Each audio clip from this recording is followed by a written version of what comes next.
So, good morning guys, I am JM Abang and today I will teach you how to solve a sample machine problem and computation from the list scheduling algorithm.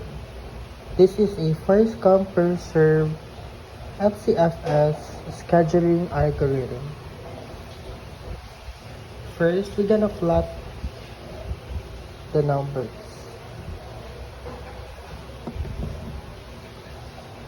There is 7, 5, 4, 3, 2. A is in the CPU and the number of 8 is 7. We're just gonna plot it to 7. 1, 2, 3, 4, 5, 6, 7. That's correct. And all the bits B, C, D, E ay pumasok sa ready queue.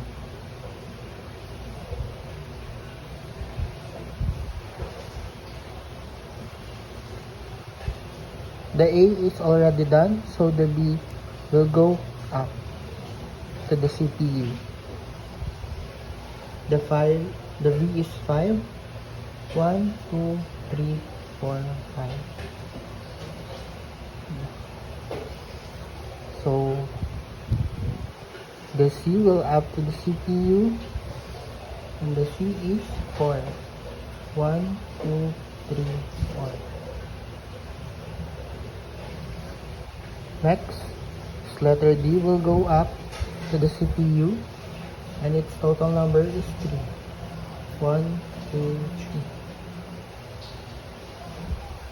The next, the last one is letter E will go up to the CPU. Number 2. 1, 2.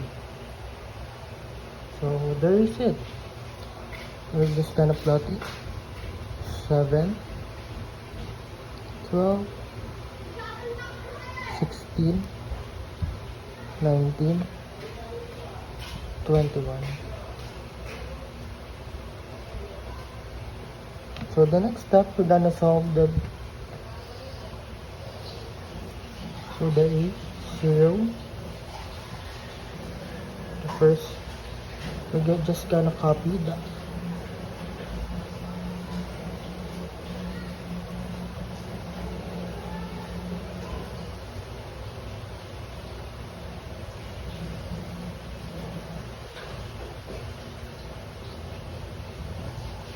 And where it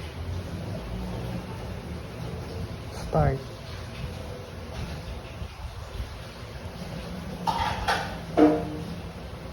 Seven. C is 12. D is 16. And E is 19.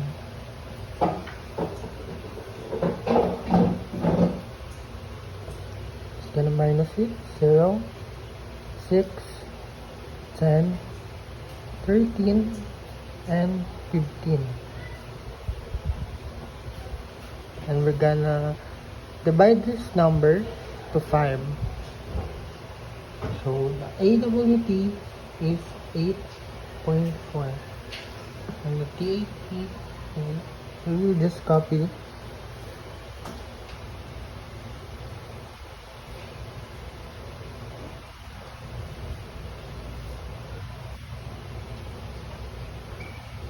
And where it 7, 12,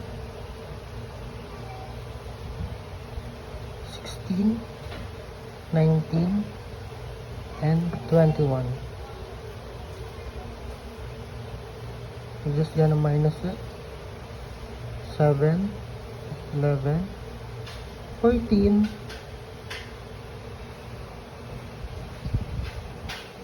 16, and 60. We're just gonna add this and divide it to 5. We will 12.5. And that's how you solve a first come first serve scheduling algorithm.